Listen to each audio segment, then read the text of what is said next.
on, everybody? Welcome back to another episode of Flipping Tables. You already know I'm your boy Javi. This is the youth pastor Fern. We want to continue talking about music in general, Christian music, secular music. Should we listen to it? Can we listen to it? Oh. So we touched on it last episode, but we want to continue this one and maybe next one as well. If it's good for us, and what they do, what does music do for us mentally, emotionally, and all that good stuff? Yeah, want to make sure that we kind of hit the right notes, right? In other words, sometimes we kind of deflect when it comes to music questions because it's a touchy subject. Mm-hmm. Some people get really attached to certain types of music or certain types of genres. And when you start talking about music itself, it becomes a very touchy subject, very sensitive subject for most. And sometimes we have the tendency as Christians to just kind of avoid it, right? Just kind of leave it alone. Or for years, I've heard people say, no, but the Holy Spirit is going to let you know when to let go of that. And it's like, maybe it was already written, so perhaps we take it back to Scripture and kind of see what Scripture has for us. And then discernment, right? To be able to discern the difference. Yeah, for sure. I mean, let's just start about what music does to us, right? Mentally and emotionally. Obviously, I think there's some songs that triggers us or triggers memory sometimes too, right? Like, I talked about it last time. It might not even be you playing the song, but maybe you're in the store, you're at the gym, or you're just at the red light and the car next to you is bumping a song that you used to listen to. Yep.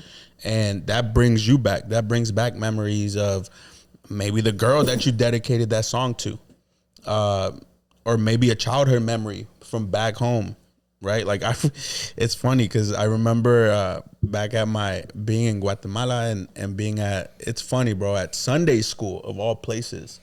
And where my grandma used to live, she was like literally at the corner of an intersection where the market was at El Mercado. Yeah. And as you know, bro, it's lit, all day, right? Every day. So it's like nonstop music, nonstop people. So I remember listening to this one song that used to go like "Bomba para bailar ellas." And I remember, bro, I'm maybe like 4, 5, 6 years old. Yeah. And I remember singing that like at the recess time in Sunday school. So everyone's just looking at you like, no, kids were like, I didn't know if it was bad. Yeah. I didn't know if it was a bad song or good. It's just song, right? music. It's just music, right? You just repeat the lyrics, but it triggers memories. And now, like, if I hear that song, which is, it's a super old song, so it's not even a common song, but every now and then, like, it might be playing somewhere, and I hear it, and I'm like, dang, it triggers that memory. It's not a bad memory for me, but it could be a bad memory for you. Facts. Right? Like, if you dedicate it to someone, or if it was like your song with your mother, or the song that your dad liked, and then they passed away. Now every time you hear that song, it triggers that memory.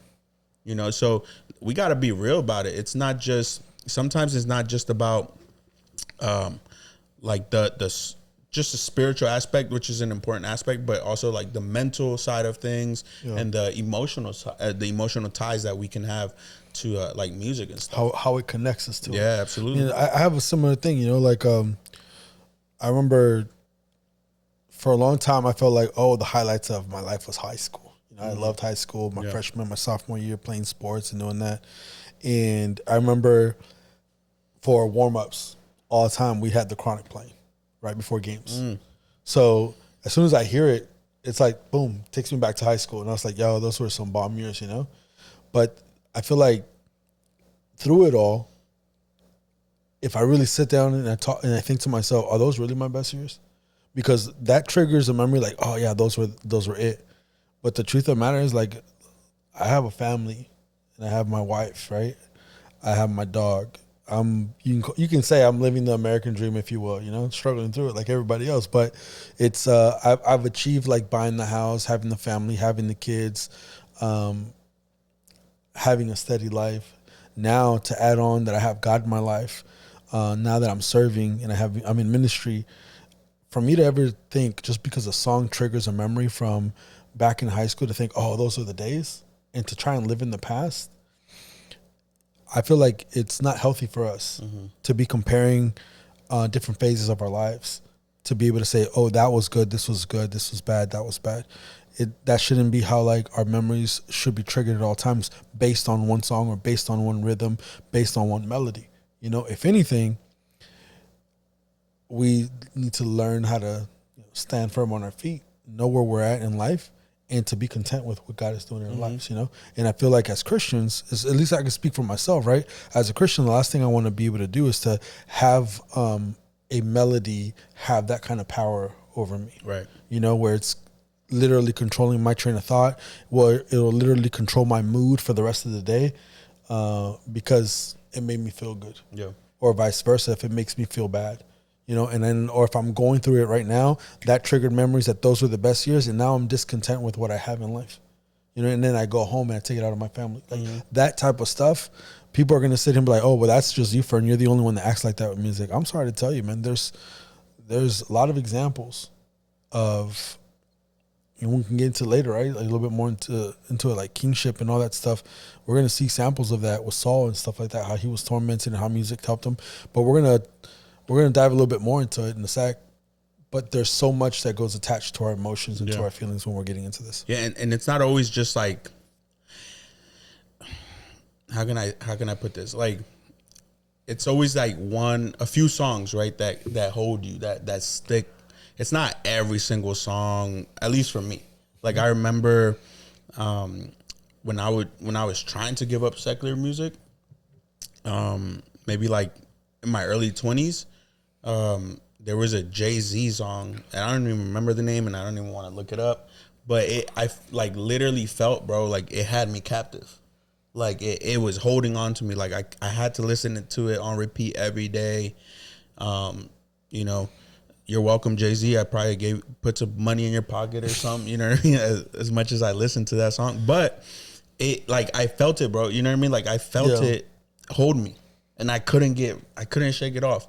And so, with that being said, it's not every song, not every secular artist, not every song that hits the same, but there's a few songs that hit like that and they hold you. Maybe you might be feeling like that. I don't know. You might be feeling like a certain song and you might be making excuses as to why you don't want to let this artist go or you don't want to let secular music in general go. And those are your excuses. Yeah. Right? But we're here to talk about the dangers of it. And so let me ask you, if a kid comes up to you, or maybe your kids, let's say, and they're like, I don't think that all music is bad. I don't think all secular music is bad. What are you telling them? What do you think you're telling them? I want to first say that, the first thing that comes to mind is like, you're right, not everything is bad. You know, because I take it back to scripture, right? So, like everything, I said it last episode where everything is everything. But at the end of the day, not everything is convenient for me. Not everything works for me, right? So I guess if it's my kids or someone first coming to me, I would admit, not everything is bad. However, you know, one thing that we talked about, right, is like the first thing you want to give them is like, why don't you try going 2 weeks, 3 weeks, 4 weeks with no music? Find a way to stay busy. Find a way to do what you're called to do, to find purpose in everything that you're doing, right? Go 1 month without the music and see how it changes you as a person, what it actually does for you, right? And if it's not doing anything after a month, go back to it. It's that simple. You know, if you gain nothing, you lose nothing, you gain nothing, right? So if you find out that the music, in fact, was holding you back and it wasn't allowing you to grow, it was hindering what God wants to do in your life, then at that point you have to make a conscious decision.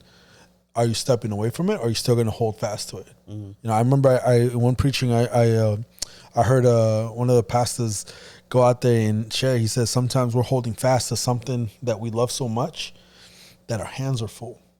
So God's sitting there waiting to try and give us more blessings, but our hands are so full holding fast to everything that we hold dear, we can't let go of, to the point where our hands are too busy to be able to take on anything more, you know? So that's going to be the conscious decision you have to make at that given point. Yeah. I think I would tell them, my advice is just pay attention and actually listen to the lyrics.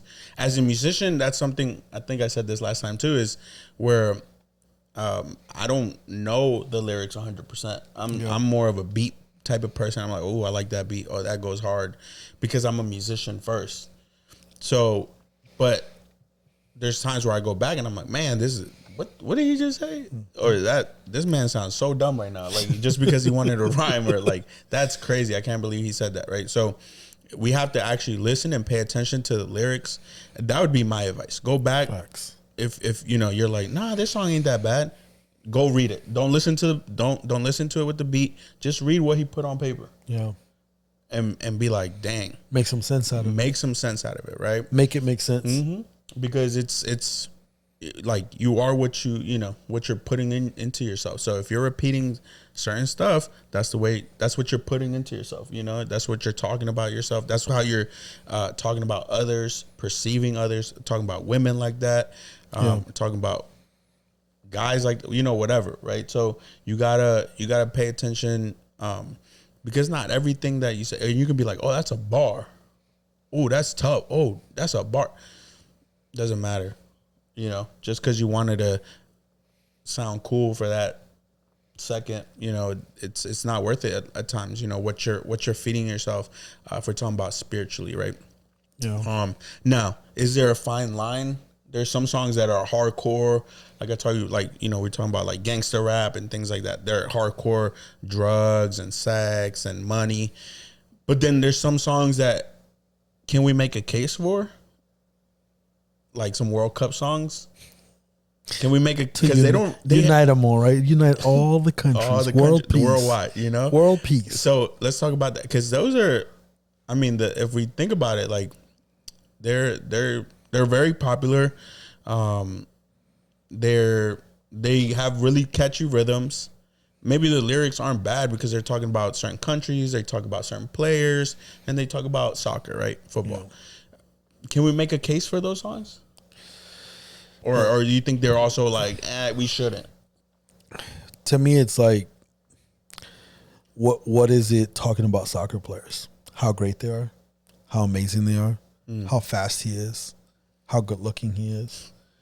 I mean, it sounds to me like some of these songs are praising the players. They're glorifying them. They are. Mm-hmm. That's really what it is. Let's call it what it is, right? Mm-hmm. And the truth of the matter is that it doesn't stop there, right? Some of the times, and don't get me wrong, man, I've been one to not listen to secular music, and all of a sudden, you pop FIFA on and you play FIFA every day with your boys, and in between the loading, you hear all these songs pop up and everything, and it's not just FIFA, right? Sometimes it's Madden, all these other games that I used to play, right? And you're sitting there, you're listening to it, like, oh, that's a catchy one, and before you know it, you're following along. You're rapping with the songs. You are going hard at it, and to the point where sometimes you don't even recognize yourself. Like, hold on, I wouldn't be doing that if I was in church. Mm-hmm. You know what I'm saying? So it's like, it's not so much of whether it's good or it's bad. It's like, how does it influence you? How does it affect you? I'll take it back to this one, right? We talked about how a lot of these, one of the new things that came in the last couple of years, like the Afro beats, and they're good, they're catchy. And you see it in secular music and you see it in Christian music, like everyone's using it, right? Yeah. So they're really good and they're attractive and they sound good. But to me, it's like, I'd rather play it safe than sorry. I've always been the type of person that I'd rather have something and not need it than to need it and not have it type of mentality. But when it comes to security and playing it safe, maybe I'm playing it too safe, right? But even that, I'm like, ooh, it's so good. It's nice. I like catchy, it. Yeah. But at the same time, I create some distance from it. Because this is the thing. I don't know enough about the history of these musicians that are coming in. Mm. And I think I mentioned this before when we've been talking, right? Being that it's from a different continent, in those continents, they've had a multiple amount of different types of gods, right? And to this day, a lot of these African countries, they still hold fast to their culture, which I think is pretty cool, right? Mm. Like I see my family, they go back to Wata every now and then. They come with like the purses, the shirts, and all like colorful stuff, and I'm like, that's pretty dope. But then again, I've always said, that's also a Mayan tradition, right?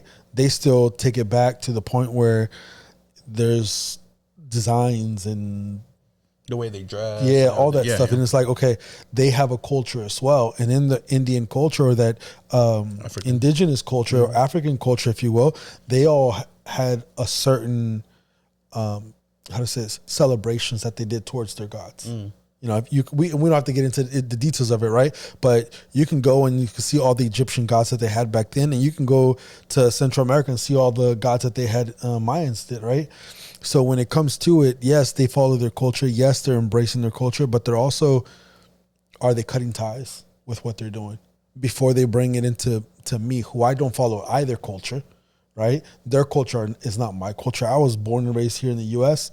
I've never even been to Guate. You know how like that's just me. So for me, I would say like it'd be nice to get to know the history of my people. It'd be a beautiful thing to one day accomplish, right? But the truth of the matter is that I'm going to bring all their religious beliefs and all of their tribal things into my household, knowing that it's not praising and worshiping my God. You feel me? To me, I draw a line there. I'm like, I'd rather separate myself from it. Yeah, because you don't know how far back it goes. I think sometimes too we're a little ignorant, and we might think, or this is my train of thought, right? Because I might be thinking this too. Is like what I don't know won't hurt me. Yeah, and so I don't bother going down that rabbit hole and digging up all this stuff. Like, oh, this celebration, they didn't just make it up. Like this dance move, they didn't just make it up. They actually did it in their culture, and it goes back hundreds, thousands of years. It's actually a ritual dance to their god or a sacrifice or whatever. You know what I mean? There's a lot of other stuff that, you know, because there's nothing new under the sun. Let's be honest. There's nothing new under the sun. It's a cycle. It's a repetitive cycle. So the way we dress now, people dress like that before. Yeah, facts. Right? The way we cut our hair, the way we, you know, certain words and phrases, like nothing is new under the sun. So, you know, there's a lot of ties in music that we don't know. We talked about, you know, who knows what producers are doing behind closed doors and how they were inspired by this melody and this beat and how they put it together. And a lot of times, like I've seen, you know, how some songs were made and stuff like that. They're telling their story and they're like, man, like, it just came to me. I had a melody and it just came to me, and then boom, or all of a sudden a rapper's like, yeah, I didn't write nothing down. It just came to me, and I just went in the booth and I started spitting, and it's like, all right, you might be talented, but like that, there has to be something, some other power behind that, right? That's how I see it. So we have to be very cautious of that too, and just kind of keep in mind like where the roots are coming from. You know, are they from some tribe? Are they from some religious sects? You know, and stuff like that, where it's like there are other ties to it that we don't even know about, and we don't pay it no mind. We don't give it no weight because it doesn't affect us. You know, so we think. And I think that's kind of you kind of hit it on the head right there. Sometimes we choose to stay ignorant. We choose to stay ignorant. Yeah. We don't want to dive into the rabbit hole, like you said, because sometimes, and I think it's human nature, right, that when we look for details, we find the details, right? And then we're more scared of what the details are going to tell us. Why? Because, like you mentioned earlier, sometimes you're already captivated by this music, by this genre. So the fact that you're already liking it, why would you want to find for a reason not to continue to do it, you know, or not to do it? And it can go both ways, right? Where you find like, oh no, it's good and I can stay on it. But sometimes just the risk or of it, and you stay away from the details, or you don't look for them at all, that goes to show that you're already too attached. Because if it's me, right, if someone's giving me something that I believe is good, if I'm not attached to it, I'm not afraid of losing it. Right. That's just the reality of it. You know how they say when people make money easily, they risk it all and they lose it all really fast. It's kind of like the same thing. When something's given to you so easy, if you didn't have to work for it, you didn't invest nothing into it, it's easy for you to walk away from that. But when you're invested, you put a lot of time into it, you learned it, you love it, that's when we tend to hold fast to something, right? And again, it goes back to the fact that we kind of play ourselves in the sense that because we aren't willing to let go of anything, we can't receive anything new. I think it's also important to just acknowledge the fact that music does something to us. Yeah. You know, and it is a powerful tool. Just how it's powerful for, you know, let's say Christians, or it can be dangerous for Christians who still listen to certain secular artists, right, or certain secular songs, we might not want to admit it that it affects us in a certain way, but it does. And I mean, there's examples of the other way too, where it's a secular artists might be or are influenced or affected in a positive way by Christian songs that they heard. I remember watching this like Shawn Mendes video. He was like in an interview, and how he was saying that, you know, he didn't believe in God. He didn't believe in all that. And I don't want to put words in his mouth, right? But pretty much he just didn't believe in God. And he heard, I think it was like a Maverick City song, and how he would just listen to the lyrics and how that touched his heart. And he's like, I just started crying and just crying and crying. And now he's opened, you know, I guess his mind to that side of things. Maybe he's not a Christian. Maybe he hasn't converted. I don't know. But at least like one song, you know what I mean, can change that. So if they can do that if one song can do that for a secular person, or an atheist, I don't know what he went by, but you know, us as Christians, we got to be realistic and be like, what one song can do for us too. It can go both ways. It goes both ways, right? We're not immune to it. We're not immune to music. So also, I think there's songs from like not just him. There was another guy too who like he would review songs on YouTube or whatever, and he heard Corey Asbury's song. It's like this really touching Corey Asbury song. I can't remember. I just had it, but anyways, he was like listening to it, and he was like, "I'm not a Christian." He would say, "He's like, I'm not a Christian," but just listening to it and like just processing it, he like started to cry and cry and cry. And you might be like, that guy's crying on camera, like it's fake." You know what I mean? But it's like, it's actually "Reckless Love" by Corey Asbury. So it's you know, he was touched by it, and you can be like, he's putting on a show, but for the camera, he wants to cry or whatever, right? But you know, then he opened up and he's like, nah, like it really touched me, like how this one guy, like, you know, he gave his son for us, and he died on the cross for you and me, and then he started opening up, and he started listening to more Christian songs and reviewing those Christians. So let's be honest, like it goes both ways. If they can be influenced by a Christian song, we can also be influenced by music. Facts. Whether it's Christian or not. And I think we also have to have discernment, because I think we talked about it last time briefly, was not all Christian songs are good too. Yeah, you know, facts. Some aren't biblical. Sometimes too, the people that sing it, the band or the artist, they're tiptoeing as well, you know, in their life. And so we're not here to judge them, but we also got to guard our hearts and be facts. Like, we got to be careful about what we're taking in, because they might be tiptoeing. They might be a Christian artist making music with the secular artist. Yeah. Or, you know, sometimes making a secular song and sometimes making a Christian song. So we got to be... Yeah, kind of playing both sides of the fence. We can't be playing both. Yeah, we can't be playing both. I think there's also, like, sometimes certain artists that don't have a pastor and aren't being pastored, which is a little dangerous too. Yeah. Right. And now they might be putting on a show for you. You might be going to their concerts because it's a Christian concert, but you don't know what you don't know what their lives are like before they get up on stage. Yeah, you don't know. So we also got to be careful about just be like, oh no, I love this artist, and because they're Christian, and we also got to, you know, we can't put them up on a pedestal and just take in whatever they're putting out. Yeah. I think that falls a lot. What you said is the discernment of it, right? Being diligent in the lyrics, being diligent in how it changes your mood, paying attention to all those details. Because sometimes we're so quick to say like, "Oh, I'm so sad right now. Let me put sad music on." Or sometimes like, "Oh, I'm so pumped up. I want to keep this mood. Let me put music that pumps me up." The fact that we think like that sometimes should tell you that music plays a factor on you, right? One of the things that we want to get into, especially in this next coming episode, is about how it does affect us in a much deeper sense of it, right?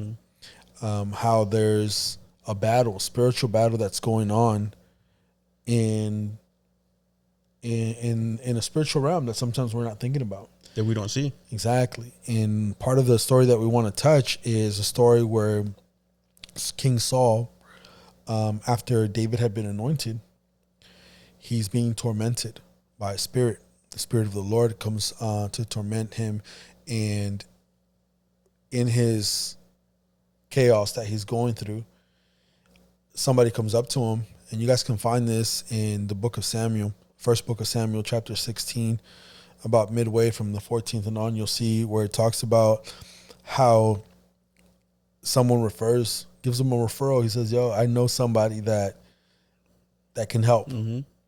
And they present David to him.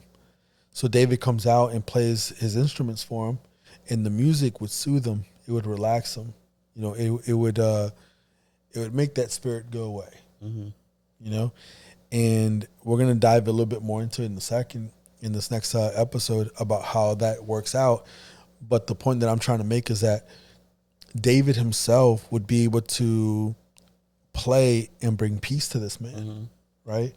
The same way that we listen to music that change our mood, the same way that we put music on sometimes purposefully because we know how it makes us feel. You know, that's the same way that the king, every time he was being tormented, he would call on David and say, hey, bring him back in here. Mm-hmm. I need him. I need my peace of mind for right now. Go get him, you know, and put on a show. Yeah. But this is how crazy neglecting it can be, to the point where David comes out and plays for him. And it says that while David was still playing, the spirit that was tormented comes over Saul. And because he had a spear in his hand, he launches that sucker right at David. Yeah. David dodges it. And it says that David fled from him in that moment because he meant to kill him. You know, so it's like when you play, no pun intended, right? But when you're playing and you're not being diligent on what you're doing in your surroundings and all that, we can be putting ourselves in a position where we're going to play ourselves. Yeah. And it's a dangerous line to be crossing, to be playing around with.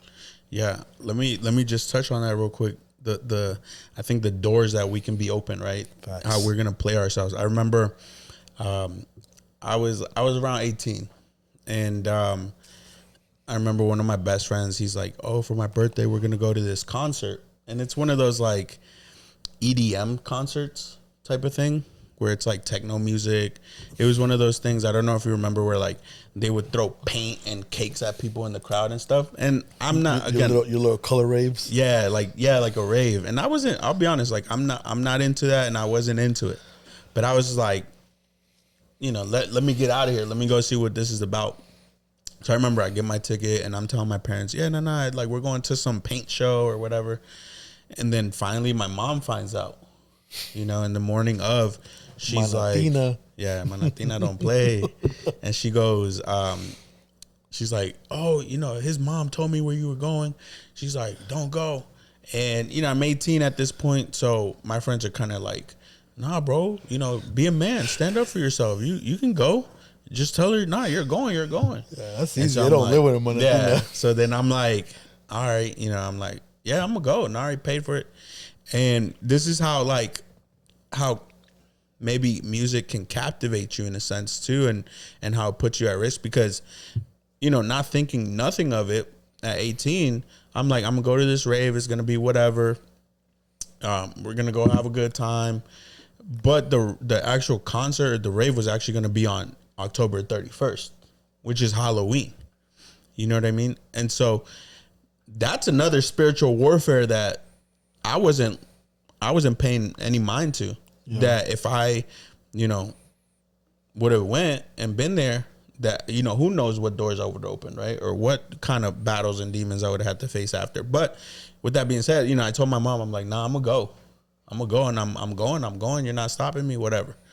So it's crazy, bro. Like that, the next day we're heading out, and I mean we're in high school. I think just barely graduated, so we got no money. I think we all had like $20-$40 in our bank accounts or something. You know what I mean? And so we're going down to, I think, Myrtle Beach. And in this girl's car, she's driving, like 4 or 5 hours in, her car starts breaking down, starts overheating. And we're like, bro, what? So we pull over, we put some coolant in it, we get back on the road. We can't get 20, 30 miles and, you know, on the miles per hour. before that the car starts going hot again, you know? And now we're stuck.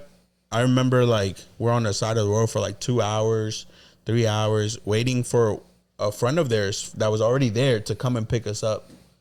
I remember he comes to pick us up. He takes us down to Myrtle Beach. By this point, we've already missed the rave or whatever. And he pays for our hotel room. It's like 4 of us. So we're like, I'm sleeping on the floor.